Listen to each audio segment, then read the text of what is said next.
विद्यार्थी मित्रों, नमस्ते। कैसे हो आप सब? मज़े में हो ना? आप सबकी तबीयत कैसी है? सबकी तबीयत ठीक है ना? आप सब लोग अपनी तबीयत का ख्याल रखो। आशा करता हूँ कि सभी की तबीयत ठीक होगी, सब आप मज़े में होगे। तो विद्यार्थी मित्रों, पिछली तासिका में हमने दादी माँ का परिवार इस पाठ का स्वाध्याय का हमने अध्ययन किया था। विद्यार्थी मित्रों, कोविड महामारी के चलते शिक्षण मंडल ने हिंदी के पाठ्यक्रम से कुछ पाठों को काट दिया है, उनको कम कर दिया है, जैसे कि देहात और शहर। इस पाठ को कम कर दिया है, तो हम इस पाठ का अभ्यास नहीं करेंगे, इस पाठ का अध्ययन हम नहीं करेंगे।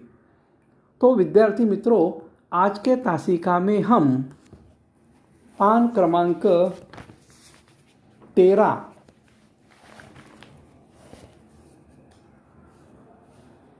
बंदर का धंधा इस कविता का अध्ययन करेंगे। तो देखो, पान क्रमांक 13 कविता बंदर का धंधा। इस कविता के कवि है नरेंद्र गोयल। हम पहले नरेंद्र जी गोयल का परिचय मालूम कर लेंगे। नरेंद्र जी गोयल, इनका जन्म 21 अक्टूबर 1963 में पीलखुआ, गाजियाबाद, उत्तर प्रदेश में हुआ।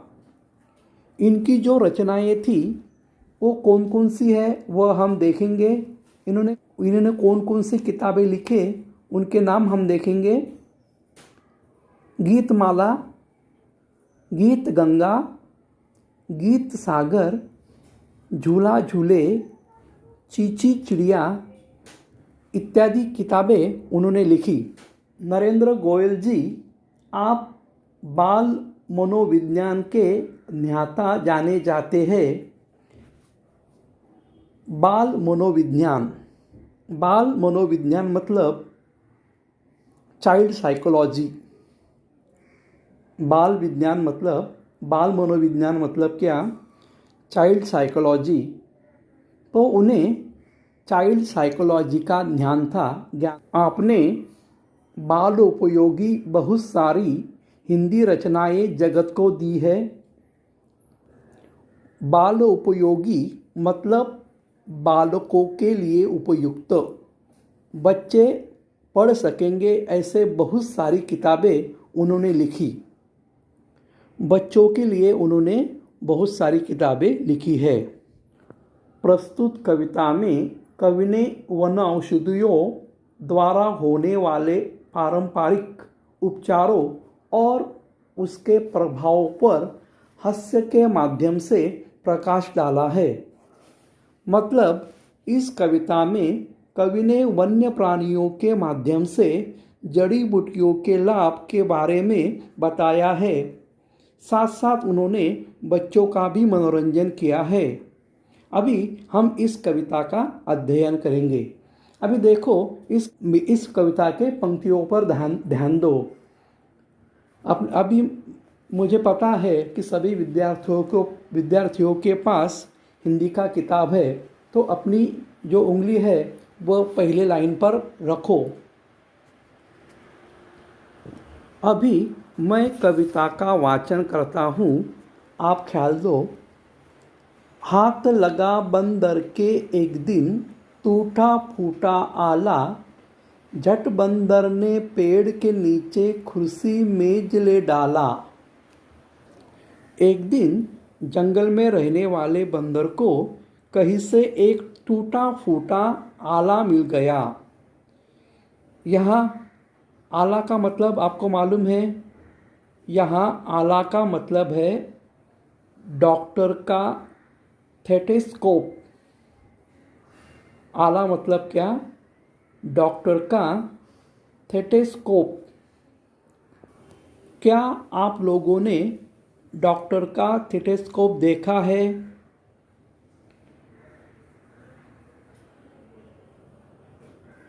आपने डॉक्टर का स्टेथोस्कोप डॉक्टर के गले में देखा होगा। यदि आप बीमार हो जाते हो तो आप डॉक्टर के पास जाते हो, तो डॉक्टर अपना स्टेथोस्कोप तुम्हारे सीने को लगाकर तुम्हारे दिल की धड़कन की गिनती करता है और उससे डॉक्टर को तुम्हारी बीमारी का पता चलता है। तो आला मतलब क्या? डॉक्टर का स्टेथोस्कोप। तो क्या हुआ, जंगल में एक बंदर को किसी डॉक्टर का टूटा फूटा स्टेथोस्कोप मिल गया और फिर बंदर ने क्या किया, कैसे एक कुर्सी और एक टेबल को ले आया और एक पेड़ के नीचे रखकर अपना दवाखाना खोल दिया। मैं आपको फिर से बताता हूँ कि एक दिन क्या हुआ, जंगल में एक बंदर को किसी डॉक्टर का आला मिल गया और फिर वो बंदर ने क्या किया, कैसे एक कुर्सी और टेबल को ले आया और एक पेड़ के नीचे रखकर अपना दवाखाना खोल दिया। बंदर ने वह कुर्सी और टेबल एक लकड़ी से ही बनाया। आप चित्र में देख सकते हैं। देखो चित्र में कि बंदर ने किस तरह टेबल और कुर्सी लकड़ी से ही बनाया है और वहाँ पे डॉक्टर बंदर का बोर्ड लटका दिया है। बंदर ने टूटा फूटा आला अपने गले में पहन लिया है और पेड़ के नीचे अपना दवाखाना खोल दिया है। अब बंदर ने तो दवाखाना खोल दिया, तो मरीज तो आने ही वाले हैं। तो ये देखो, पहला मरीज कौन आया? तो मरीज मतलब पेशेंट है। तो पहला मरीज कौन आया, ये देखो। भालू आकर बोला मुझको खांसी और जुखाम, बंदर बोला तुलसी पत्ते पीपल की जड़ थाम, पानी में तुम इन्हें उबालो सुबह शाम को लेना, खांसी जब सुमंतर हो जाए फीस तभी तुम देना। बंदर के पास पहला मरीज आया भालू। बंदर के पास पहला मरीज कौन सा आया? भालू। और भालू आकर डॉक्टर से बोला, बंदर से बोला, मुझे खांसी और जुखाम हुआ है, मुझे खांसी और जुखाम हुआ है। खासीला मराठीतून खोकला म्हणतात हे तुम्हाला माहिती आहे। त्याचबरोबर जुकामला मराठीतून सर्दी म्हणतात। तर तो भालू डॉक्टर बंदर के पास आया और बोला, डॉक्टर साहब मुझे बहुत खांसी और जुखाम हुआ है, मुझे जल्दी से ठीक कर दो। तब बंदर बोला, तुम ये तुलसी के पत्ते और पीपल की जड़ लो, इस तुलसी के पत्तों को और पीपल की जड़ को अच्छे से उबालो और इसका काढ़ा बनाओ और वह काढ़ा सुबह शाम को 2 बार लो। वह काढ़ा सुबह शाम को 2 बार पी लो और जब तुम्हारी खांसी छूमंतर हो जाएंगी तब तुम मुझे अपनी फीस देना। यहाँ पे छूमंतर होना मतलब गायब होना है। मतलब बंदर बोलता है कि जब तुम्हारी खांसी मेरी औषधि से ठीक हो जाएंगी तब तुम मुझे अपनी फीस देना, तब तुम मुझे अपने इलाज के पैसे देना। अभी आगे देखो, बंदर का अगला पेशेंट कौन है यह हम जान लेंगे। बिल्ली बोली मुझको आया 104 बुखार, मैं शिकार पर कैसे जाऊँ जल्दी इसे उतार। बंदर बोला, रस गिलोय का 3 बार तुम पीना, कल से ही तुम डांस करोगी ईना मीना डीना। अब बंदर के पास दूसरा पेशेंट आया बिल्ली। बंदर के पास दूसरा पेशेंट कौन सा आया? बिल्ली। और बिल्ली बंदर के पास आई और कहने लगी कि मुझे 104 बुखार है। मुझे 104 बुखार है। बुखार का मतलब आपको मालूम है, बुखार का मतलब ताप। बुखार का मतलब ताप। तो बिल्ली बोली मुझे 104 ताप आया है। ऐसे 104 बुखार में मैं कैसे शिकार पर जाऊं? तो बिल्ली बंदर को कहती है कि मेरा बुखार जल्दी से ठीक कर दो, जिससे मैं शिकार पर जा सकूं। तब बंदर ने बिल्ली से कहा कि तुम्हें 3 बार गिलोय का रस पीना होगा। गिलोय गिलोय एक औषधि बेल है जिसके पत्ते हार्ट के शेप के होते हैं, यानी कि दिल के आकार के होते हैं। गिलोय का रस पीने से आदमी की इम्यूनिटी पावर बढ़ती है। इम्यूनिटी पावर मतलब रोग प्रतिकार शक्ति। लोग अपनी रोग प्रतिकार शक्ति बढ़ाने के लिए गिलोय का रस पीते हैं। और बच्चों, आपको पता ही है कि आजकल कोरोना महामारी चल रही है और जिसकी रोग प्रतिकार शक्ति ज़्यादा होती है उसे कोरोना नहीं होता। इसीलिए कोरोना महामारी से बचने के लिए हमें गिलोय का रस पीना चाहिए। तो बंदर बिल्ली से कहता है, तुम्हारा बुखार कम करने के लिए तुम्हें दिन में 3 बार गिलोय का रस पीना होगा। तो बंदर बिल्ली को क्या कहता है कि तुम्हारा बुखार कम करने के लिए तुम्हें दिन में 3 बार गिलोय का रस पीना होगा। तब तुम रात तक ठीक हो जाओगी और कल से तुम डांस भी कर सकोगी, जैसे इना मीना डीना। इना मीना डीना यह एक गाना है और इस गाने पर लोग क्या करते हैं? डांस करते हैं। आपने भी कभी सुना होगा या आपने भी इस गाने पर डांस किया होगा। किया है क्या?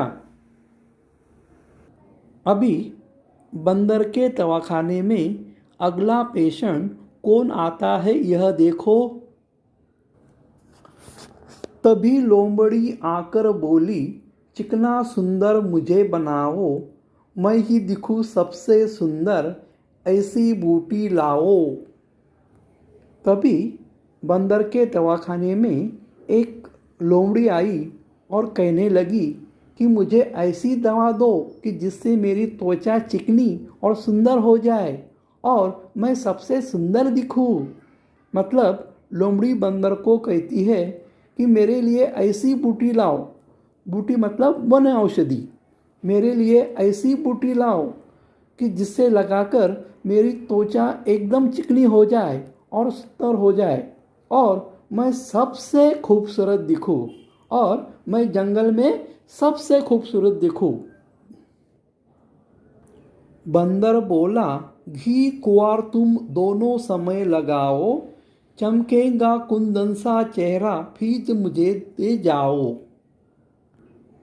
तब बंदर ने लोमड़ी से कहा, तुम सुबह शाम दोनों समय अपने चेहरे पर घी कुंवार लगाओ, तुम्हारा चेहरा कुंदन जैसा चमकेगा, तब तुम मुझे फीस देना। यहाँ घी कुंवार एक प्रकार की औषधि वनस्पति है जिसे हम एलोवेरा कहते हैं। घी कुंवार एक क्या है? एक प्रकार की औषधि वनस्पति है कि जिसे हम एलोवेरा कहते हैं, या आणि मराठीतून आपण त्या औषधी वनस्पतीला कोरफड म्हणतो। बघा, सगळ्यांनी कोरफड पाहिलीच असेल। आणि कोरफड जर कापून त्या कोरफडचा रस जर आपल्या त्वचेला लावला तर खरंच आपली त्वचा चमकदार होते। तो घी कुंवार इस औषधि वनस्पति को मराठी में क्या कहते हैं? कोरपड। आपको समझ में आया होगा। और कुंदन का मतलब शुद्ध सोना। कुंदन का मतलब क्या? शुद्ध सोना। जो शुद्ध सोना होता है वह बहुत चमकता है। तो बंदर लोमड़ी से बोलता है कि तुम यह घी कुंवार औषधि सुबह शाम दोनों समय अपने चेहरे पर लगाओ, तब तुम्हारा चेहरा सोने की तरह चमकेगा और तुम सबसे सुंदर दिखोगी। तब तुम मुझे अपने इलाज के पैसे देना। चल निकला बंदर का धंधा, अब वह मौज मनाता, अच्छी अच्छी जड़ी बूटियां जंगल से वह लाता। इस तरह जंगल में से अनेक प्राणी बंदर के दवाखाने में इलाज करने के लिए आ रहे थे और बंदर का डॉक्टरी का धंधा अच्छी तरह से चल रहा था। वह प्रतिदिन जंगल में जाता और जंगल से अच्छी अच्छी जड़ी बूटियां लेकर आता। उसका डॉक्टरी का धंधा जोरों से चलने के कारण वह खूब मौज मनाता। वह बड़ी खुशी से मौज मस्ती करते हुए अपना जीवन बिताता। यह एक हास्य कविता है और इस कविता के माध्यम से कवि ने अपनी जो आयुर्वेदिक जड़ी बूटी वन औषधियाँ हैं इनका महत्व बड़े हंसते खेलते और सहजता से बताया है। आशा करता हूँ कि आपको यह कविता अच्छी लगी होगी। धन्यवाद।